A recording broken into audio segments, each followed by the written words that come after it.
Okay, welcome everybody. Thank you so much for joining us for our Minnesota Music Coalition web workshop on wellness, focusing primarily on mental health since we're all trapped inside.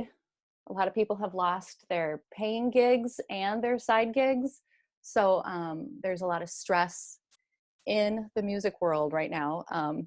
There's also been a whole lot of crazy creativity coming out of this. So thank you for all the live streaming and the music you're sharing with us, because it is super helpful.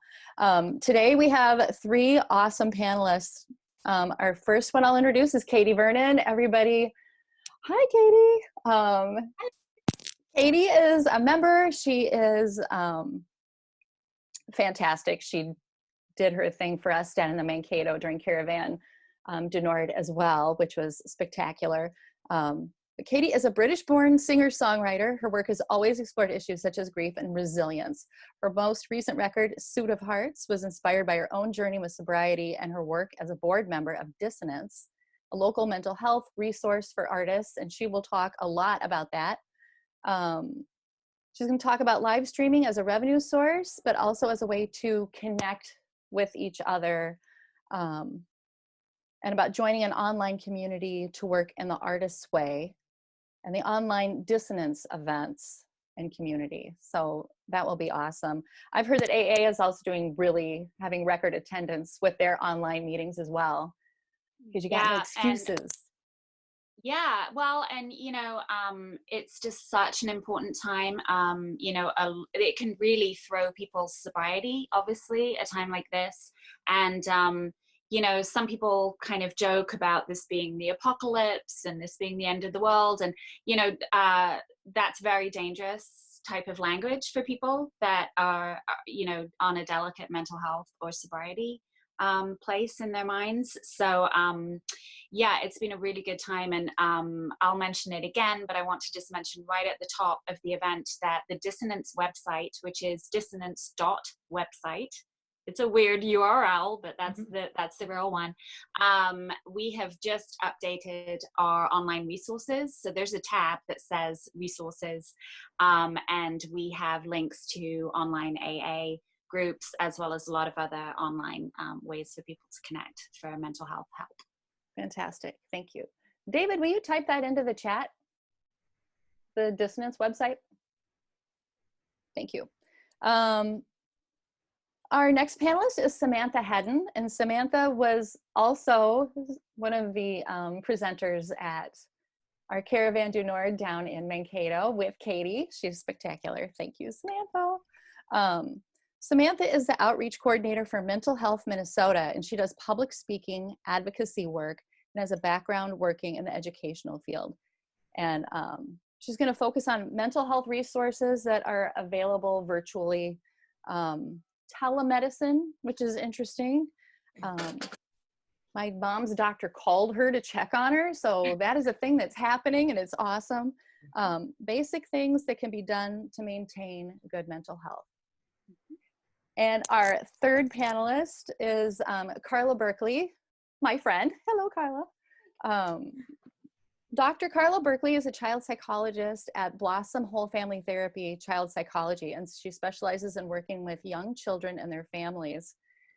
Incorporates mind-body work in school consultations, and supervises graduate students at the University of Minnesota's school psychology program. And she's going to talk about the Center for Healthy Minds out of UW-Madison, and the 4 tenets for well-being, which are awareness, connection, insight, and purpose. And she'll talk a little about what parents can do to help their children during this time. She's also been working with grad students, so she probably knows what the older people, older kids are going through and need as well. But Katie, would you start for us and just tell us about Dissonance and what you'd like to share with the group? Sure. So Dissonance is an organization that's been around for a while. I want to say like 6 years maybe. And it started at McNally Smith. It was started by a couple of employees there who worked with students, counselors, and they saw that like all, you know, people in all stages of their lives, you know, obviously they needed help with mental health and kind of school stress balance. But with artists in particular, you know, they're not always going into such a stable work environment. Although our idea now of what a stable job is has been really thrown for a loop, I think, for a lot of people. But there are definitely some challenges with going into a creative field and a gig economy, which being a musician is, you know, for most people. And so, you know, lack of benefits maybe in a profession that you're going into, and just not having a stable paycheck always brings in some stress. Also, there's that kind of idea of, you know, artists having to suffer for their art. And really the founding idea behind Dissonance is that you don't need to suffer for your art. Maybe suffering led you to your art, or you know, inspires some of it, but no human being should be suffering needlessly or putting suffering on some kind of weird pedestal and equating that with creativity. And there can also be a lot of substance abuse in the creative fields, especially as a working musician myself. The first thing you do when you walk into a venue is find the sound person, you know, put your stuff where it needs to go, and then you're offered drink tickets. And sometimes, you know, beer is your payment for the night, which is obviously pretty unique to the music business. That is not okay. But it's something that we've all been conditioned to kind of understand and just expect. So maintaining mental health and sobriety as a musician, no matter what stage you're at in your career, is a challenge. And I think we also need to separate. It's not even necessarily about smashing stigma. It's just about separating these two things, that you don't need to be mentally unstable or dramatic to be an artist. And if you are having a hard time, then, you know, there's help. So the Dissonance organization puts on big events throughout the year. We're heavily involved in Hazelfest, which is a big music festival. It's a big sober music festival out at Hazelden. And that is scheduled for the first Saturday in August. As of now, it is still scheduled. So we shall see what the next couple of months bring. But the headliners don't have to be sober. We've had all kinds of performers, but the event itself is. And that is something we're very involved in. We also do events around the holidays that we know can be triggers for people. And I was introduced to Dissonance by being a guest performer and speaker at an event about 4 years ago now, called Unhappy Holidays.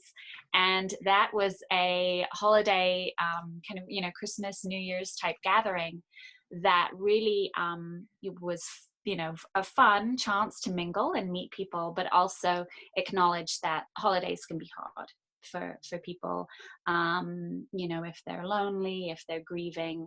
And so now I'm a board member, and I get to actually help plan events. And the one event that I would most want people watching this to, you know, come away with and maybe check out is an event we do called Storywell. And Storywell is just a small, intimate gathering of whoever wants to come. You do not need to be sober. You do not need to have a diagnosis of any kind. It's really just an open chance to join a conversation similar kind of to AA, which is that it's respectful, it's confidential. And we are now doing those on the first Monday of every month. And we're doing them via Zoom. So if you're watching this, you already know how that works. And just check out the Dissonance Facebook page, and there will be information about that. And every month we have a different topic, and we just, you know, connect and do something very similar actually to what we're doing today. We just get real, we get honest, and we talk about things that people are struggling with. And as a musician, you mentioned, I have always explored things kind of about my own grief. I lost my parents when I was a child, and my own struggle with getting sober. And I have always put that into my music, and now doing it with my head clearer and my heart healthier, I have found that it's actually made my music better. Being mentally well you know, it's a journey. I'm not like I'm super well, but being mentally well has enhanced my art rather than hurt it and shut it down. So that's kind of my main message, and that's what makes me feel really supportive and connected with a group like Dissonance. Thank you so much. One thing about AA is that I heard that they have record attendance.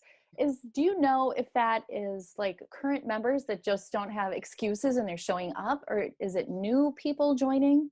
I think it's probably, you know, a bit of everything. We do have a link to some online AA groups on the Dissonance website under our resource tab. There's also a Get Help directory that is more therapy based, and a lot of people are doing online therapy. But yeah, you know, one of the things I've noticed is that a lot of people have been tweeting or sharing, you know, like their cupboard of emergency supplies, and it's all vodka and whiskey. And, you know, I never want to be one of those, you know, strict, you know, kind of boring AA people that says, you know, you can't have any of that stuff. It's a coping mechanism, and it's a joke, and it's okay, you know, for some people. For a lot of people, it's not okay, and that is definitely a trigger. So I would imagine, you know, the numbers will come out, and I know Hazelden are actually really looking at this right now.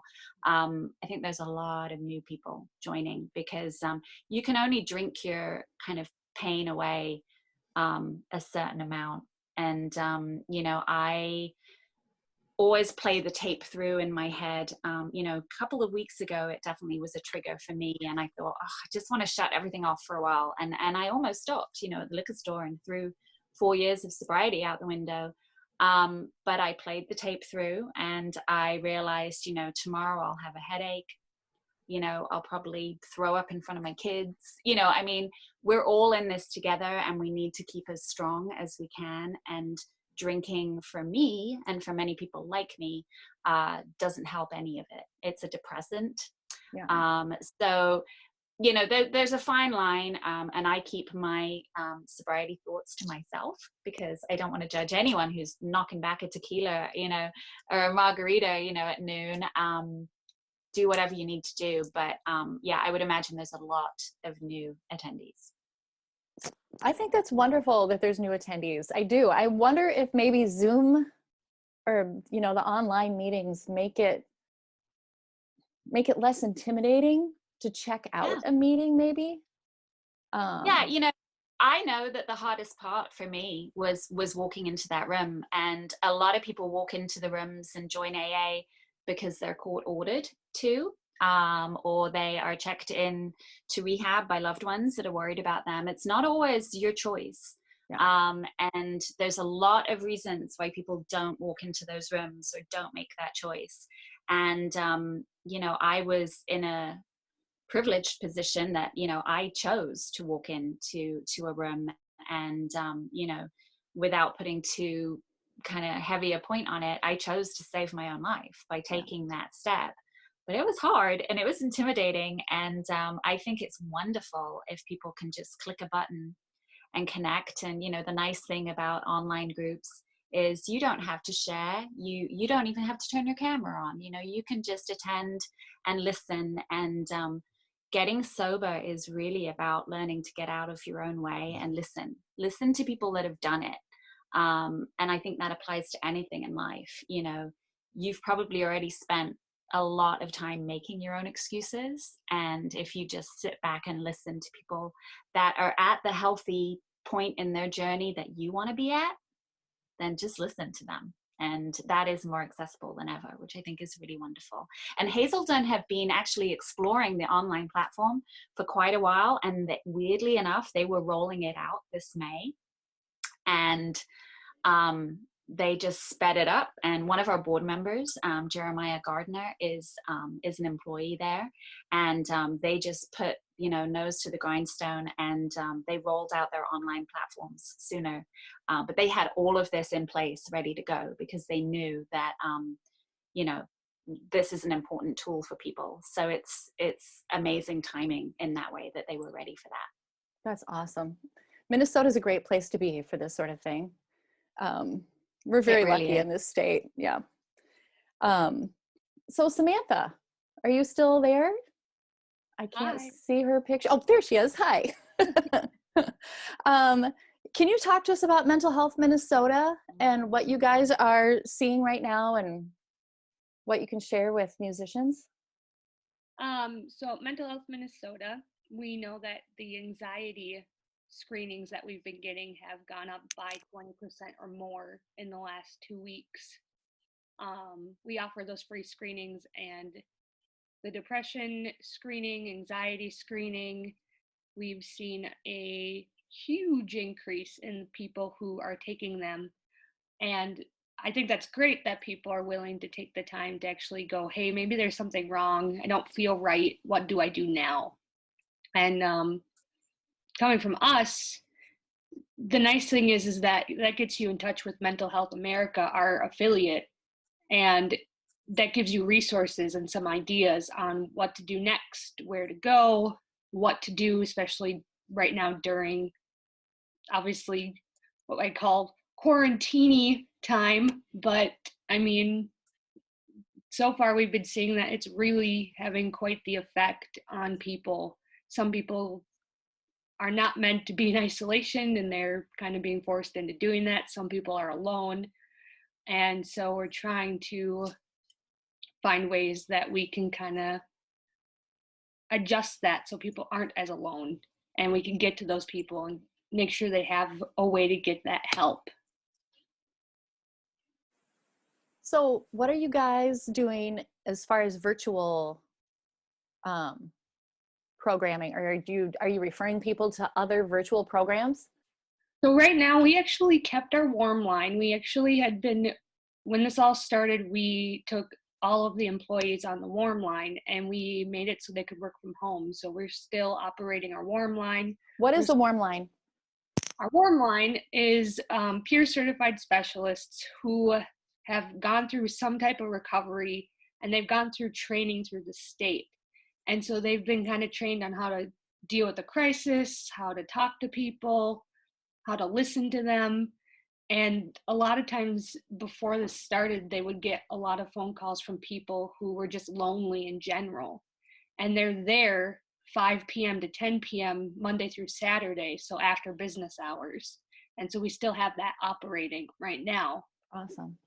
We have our helpline that's still operating during the day, which is helping people find resources for either you or a loved one or someone who might need that extra support and they don't know what to do. And we also started a new initiative called the Connect Initiative. So we actually have a pool of volunteers who people can reach out to and ask for them to call them and talk to them if that's something that they need. And we just started that, I think, last week. And it's been pretty popular. A lot of places have been really interested in promoting this new initiative that we started doing. So, yeah. Awesome. Thank you so much. And what is your website there? Our website is mentalhealthmn.org. Okay. You can find all these resources under the support tab. So if you go on the website, either on your phone or on the internet, you can go to find support and it lists the warm line, it lists the helpline, it lists the screenings, and it lists the new Connect initiative that we started. Okay.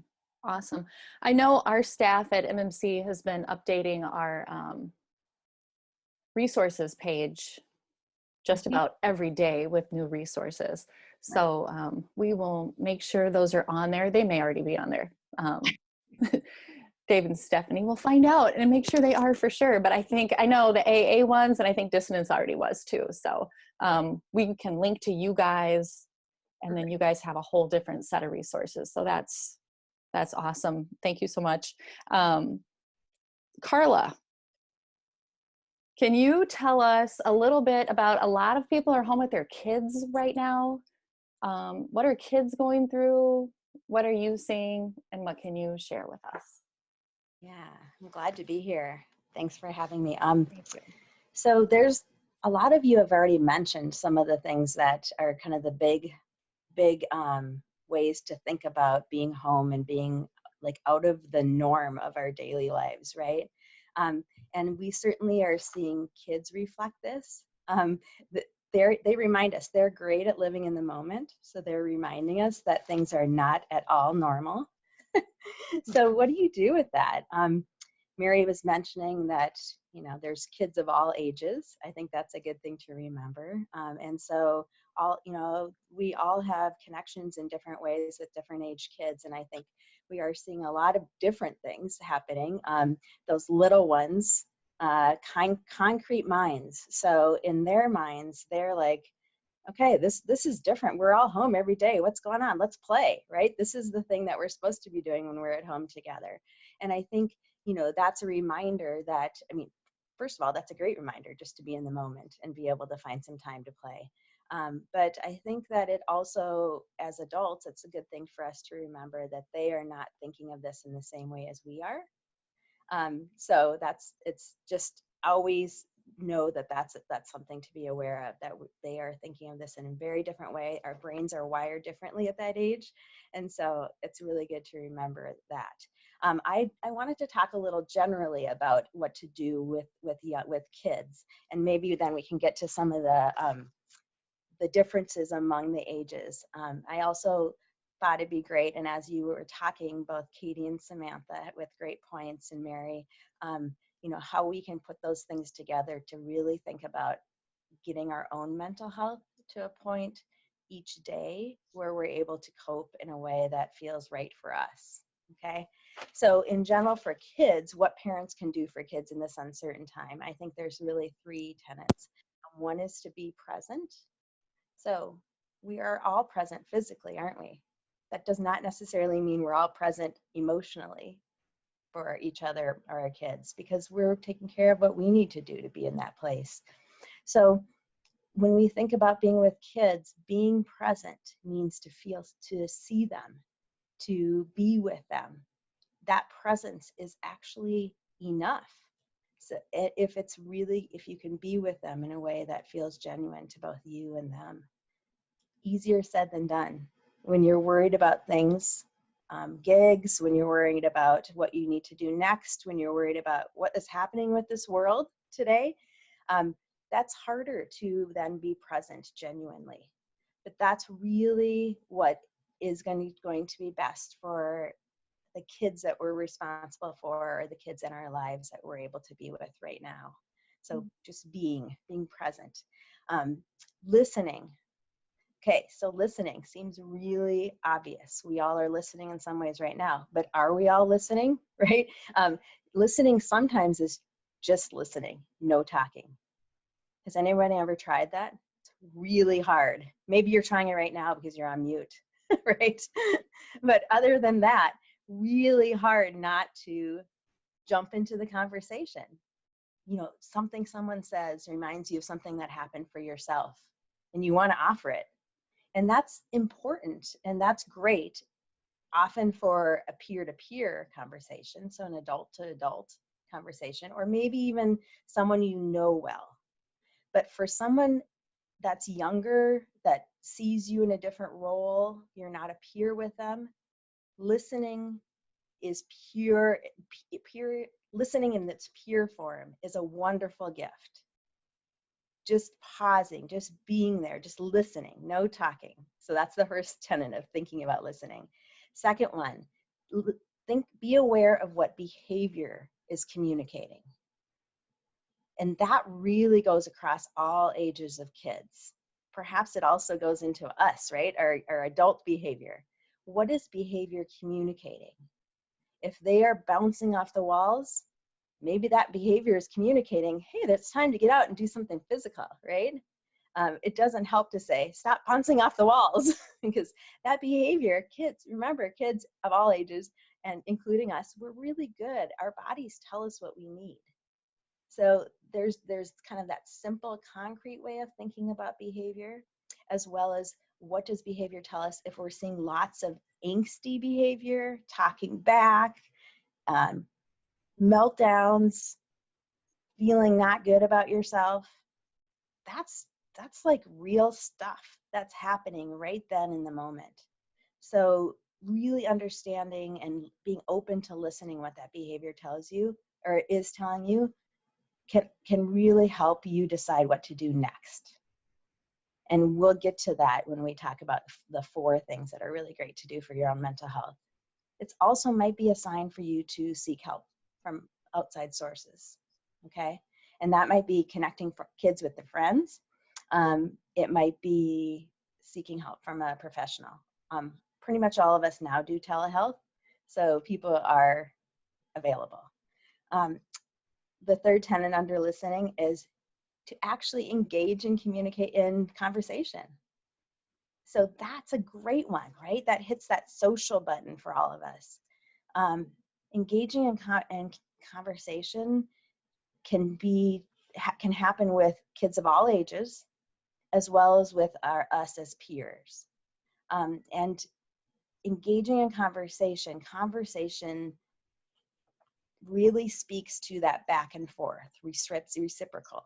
Okay, so that doesn't mean, oh good, it's my turn, I get to say what I want to say, right? It still involves listening. That's why it's under this tenet of listening. So it's almost like you are listening actively, you're truly understanding, trying to take that in, listening with kindness, being generous with your time, but also being able to connect in a social way that way. All right, that last tenet for kids, structure. So today is an unpredictable day. Guess what? Every day is an unpredictable day in some ways, right? We're living in a really crazy world right now, and kids feel that, and we all feel that. But I think this in kids' minds, this is kind of like each day is. They don't have the control that we have as adults. So they have to wait for the adults around them to show them some control. Sometimes that's adults in schools, which are not seeing as much, right?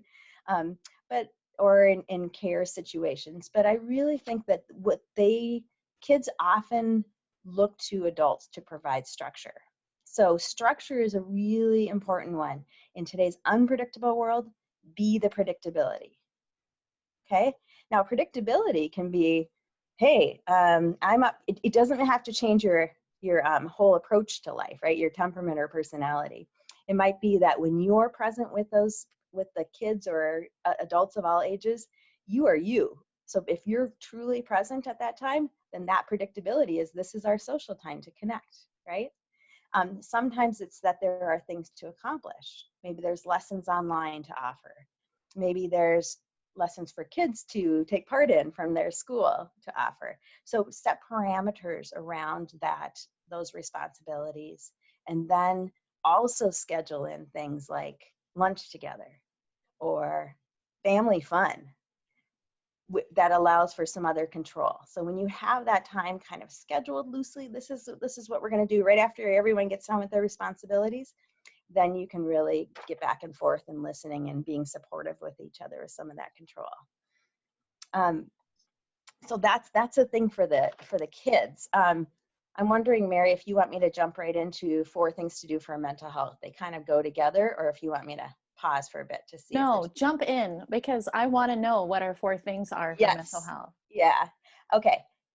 So originally, I think Mary actually introduced this. I was going to really talk about Center for Healthy Minds, which is out of UW-Madison, and some of the things we look at for that.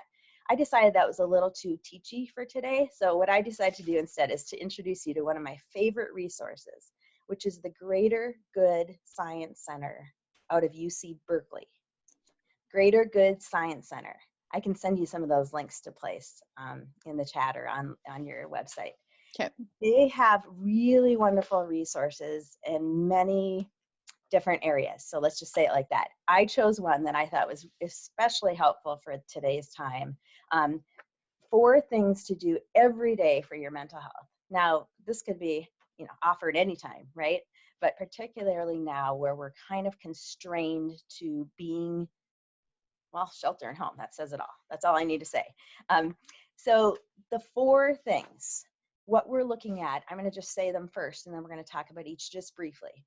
The 4 things that are really important for daily mental health are move, nourish, connect, and be.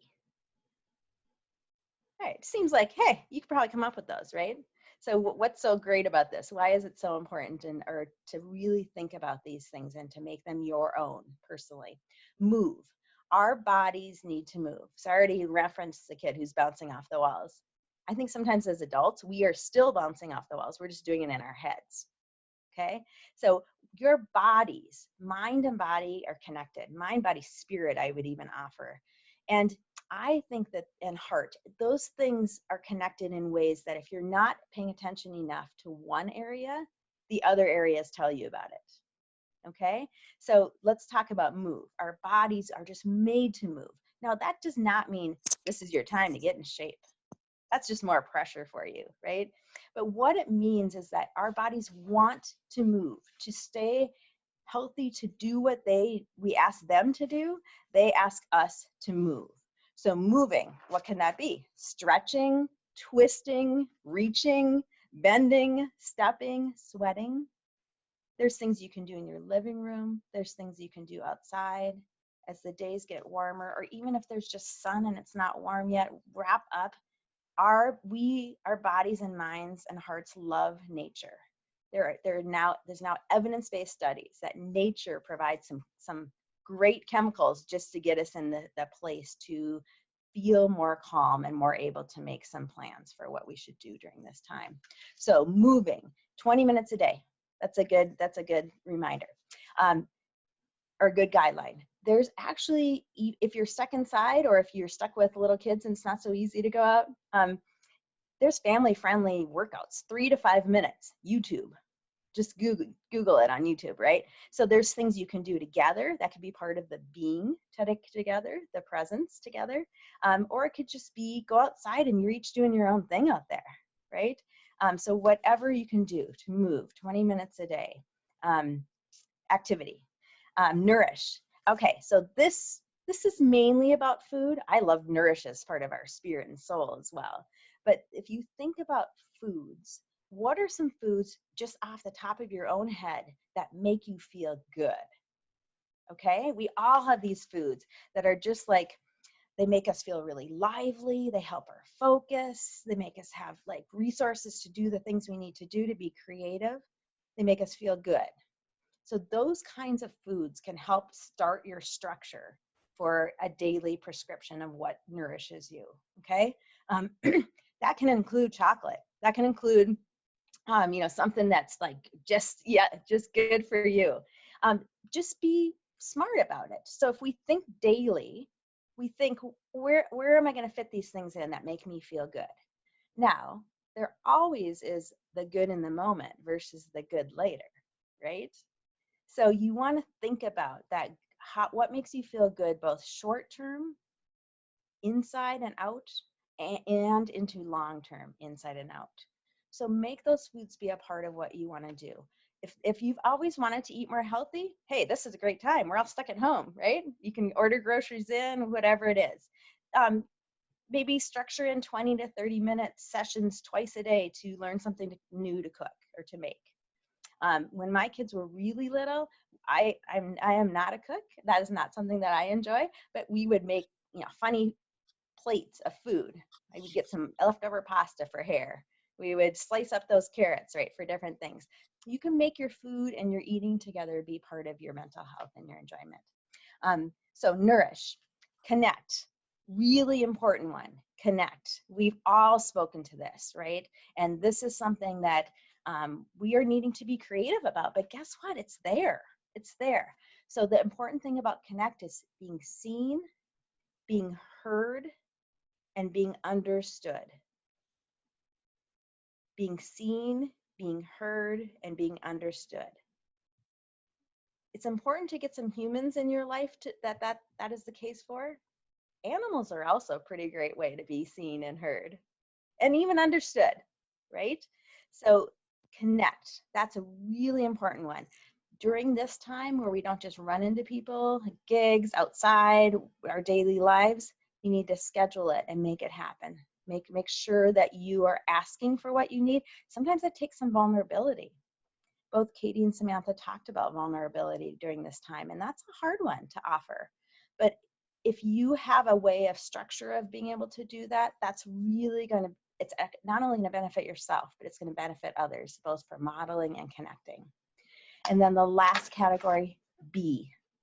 This is kind of like that be present that I talked about with your kids up front, just being. So what this talks about is when we live in this constant state of stress that we're all in right now, particularly you as musicians, in the ways your day has been your plans have been upended, short and long term, just having a time to be where you turn off that central nervous system that's processing all that stress and planning and what am I going to do and how am I going to do it differently and what's going to happen next. Just being allows your body to get what it needs to recalibrate and then to be back on track to get some of the other things in. And that, if that being is you hanging out with others socially, if it's sitting on a couch and watching a really crappy TV show, if it's going out in nature, whatever it is you need, that's it. Awesome. Thank you so much, Carla. I appreciate that. What was the name of the group out of UCLA again? Greater Good Science Center out of UC Berkeley. UC Berkeley, not UCLA. Hello. Yeah. I don't want to start a big college rumble. Okay. Thank you so much. And I know you're leaving us shortly to go to yoga, virtual yoga. There you go. So twist and yeah, stretch, right? Yeah, do your movement and say hi to Ted and the crew. Thank you. Sounds good. All right. Thank you. I had another question for Samantha, and it was about telemedicine. Mm-hmm. And she had mentioned that as one thing, and I really don't know much about it. Is Samantha still on here? Right here. Oh, there she is. Okay. Can you tell us a little about telemedicine or telehealth and what that means? So telemedicine is kind of something that it's a way to connect to a provider or a way to connect to someone who can help you in a virtual type sense. Texting is great, phone calls are great, but there's really something about having that chance to see the person. I personally just had an appointment yesterday via telemedicine, and I think it's great that Katie mentioned Hazelden is actually rolling that out, because when people tend to get in that deep down depression hole, they can barely take a shower. Sometimes the highlight of your day is I woke up this morning, or I changed my clothes, or something like that. So having access to a therapist or a psychiatrist or even those AA groups via your computer or your phone is huge. You get that interaction with people. You get to be able to talk to somebody, and you get to see their face. You get to have that conversation as well. And moving into telemedicine is actually been something that we've been looking at doing for some time now. A few months back, we had an event at Mall of America, and it was all about screenings.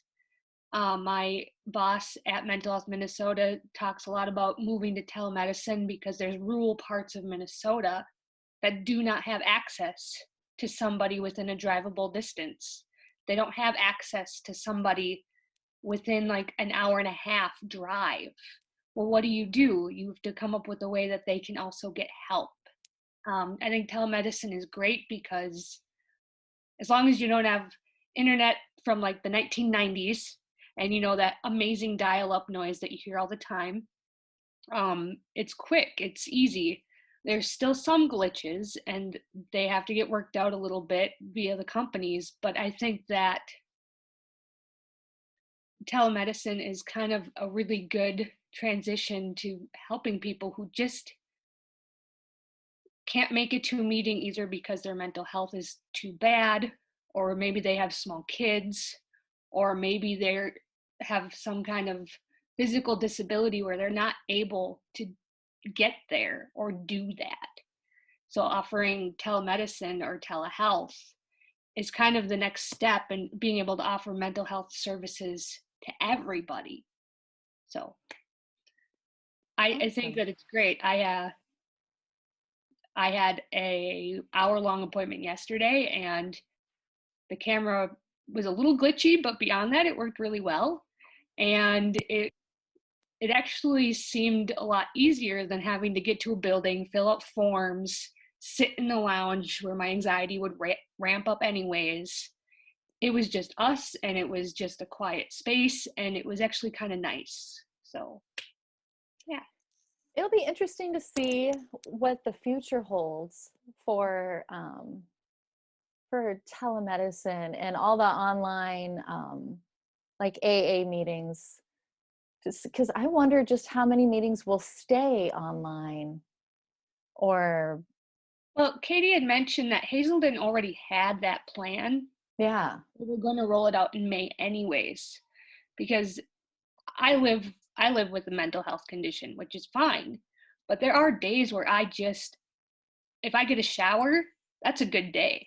yeah. If I get a shower and a cup of coffee, I am doing fantastic. So being able to just log onto my computer to go to an EA meeting, which is Emotions Anonymous, or to see a therapist, well, I can do that from home and not have to feel even more anxious. I think that because of where we're at right now, I think there's going to be a big push into doing this more often. I think it'll become more normal. So I think that's awesome. I love that this is it's kind of forcing everybody into it now, but it's kind of I think it'll be great going forward as a way to get more people in that connected environment. I just love AA, and I've only been to a few meetings. I've been to a couple of meetings with a friend when she was getting big chips, like a 20-year, but then I went with a friend who needed to go to her first meeting. Right. And so I went with her because I'm like, I have been to one of these, let's go. And just going there, the communities that are built around a shared concern, they're so supportive. And you can have a 15-year-old pizza delivery guy and a woman my age who's retired with grown kids and is sober again for the 4th time for 3 days. And, and everybody is so supportive, and they're lifting each other up. And it's like this crazy group of people that all just really, there's love in the room. Well, and, I love that environment. I wish everybody would take advantage of that. I think telemedicine isn't even just those groups either. Now there's apps out there. Like most people have smartphones, most people have iPads, and I know I have a DBT app, which is like Where Are Your Emotions? It's dialectical behavioral therapy. They give you skills to use, and we have apps listed on our website. Even that could be considered telehealth. It's remote, you have it on hand, it's really useful, it's a reminder. Like right now I have the 4 agreements on my phone because it helps keep me in check. And that would lump up kind of into telemedicine as well, because that's mental health, and mental health is a part of you as a person. It's a part of you as a whole. Yeah. So even an app would be in that category as well. Yeah, if you're not a joiner and a group person, you still have a ton of resources. Absolutely. Pardon me. Your website, Mental Health Minnesota website with the resources, does it have links to Emotions Anonymous and those other groups like that? We've been building that up. Once this all started, we actually released a PowerPoint on how to deal with mental health during an outbreak like this. And it's been widely accepted pretty well. And at the same time, we've been building a page with different resources, and there's links to all sorts of different things on there. And you just go under Find Support, and it'll give you the links. It's under COVID-19 support, and it's fantastic. And I'm really glad that we got that out probably in the first couple days. Awesome. Well, you guys, if you have any questions, please type them down in chat, or we may have covered everything that we had set out to do today. Katie, did you have anything else that you wanted to contribute? Yeah, I just wanted to kind of add that, right now is obviously a time of a lot of grief and uncertainty for a lot of people, and job loss and all of that kind of thing. Sorry, I don't know why I'm coughing. I don't have COVID, but I'm not even joking about that. But the lessons of some of the things that in the sobriety world and kind of mental health experience that I've had. I live with depression and anxiety. I'm on medication for that. And, it's interesting to see the external world being so uncertain and, kind of scary right now, because that's how I've been feeling inside of my own head, for many years. And there's something actually weirdly comforting about having already spent several years living with anxiety at a time like this, because you've worked on some of the tools, hopefully, and you have these support groups, whether they're in person or virtual, even just texting a friend. And because, I know what it's like to take one day at a time. I know what it's like to think, okay, I just need to get through this. I can't control this, so I need to focus on what I can control. I don't want to bop people over the head with sending everyone to AA, but there's a lot of wisdom and years of coping mechanisms that support people. So there's a lot of wisdom about how to just deal with the uncertainty of something. And none of us have lived through this. The word unparalleled keeps getting thrown around, but, it is unprecedented. None of us have the coping mechanisms to know what to say, what to do, what tomorrow brings. And it can be a very difficult time to stay sober or keep your mental health under control, because you can't really realistically tell yourself tomorrow will be better. That's a coping mechanism for most of us, is to say, this, tomorrow will be better than this. It might not be. And that's very, very scary for people anytime. But what you can hopefully do is draw on the lessons and the support of the entire mental health and wellness and sobriety communities, that there are tools, there are real things. One of the really easy little resources that we have nice printouts on the Dissonant website is HALT, the acronym. So, HALT. Check in with yourself. If you're feeling unusually stressed and anxious, are you hungry? Are you angry? Are you lonely? Are you tired? During this time, especially people that are having to shelter in place alone, you might be all of those things. Food scarcity is a real immediate problem for many people. So ask for help. My family we've had 2 job losses in our house in the last 2 weeks. So we had a neighbor just bring around some food and just be able to add to our pantry. And, it's okay to ask for help. Like, there's a lot of help out there right now. I think a lot of people want to take an action step that makes them feel better. I've been sewing masks for friends. I can't churn them out that quick and get them to hospitals, but another friend of mine is doing that. And ask for help, because it feels good to give help as well. Mm-hmm. Okay. Thank you guys so much. I know you said like the different resources can provide help, but I think just you 3 panelists today have provided so much help and ideas for coping mechanisms for all of us. And like you said, we're living in unprecedented times, but we're all in it together. So that is that's kind of a consolation, that we can all support each other and that we're all in it together. We're all in this weird time. The Minnesota Music Coalition, on our website, we do have a resource list. We have resources just, for grants and financial resources, as well as mental health resources and those sorts of things. So please check there as well. And we will be, a lot of those resources are where you can go to find other resources on top of that.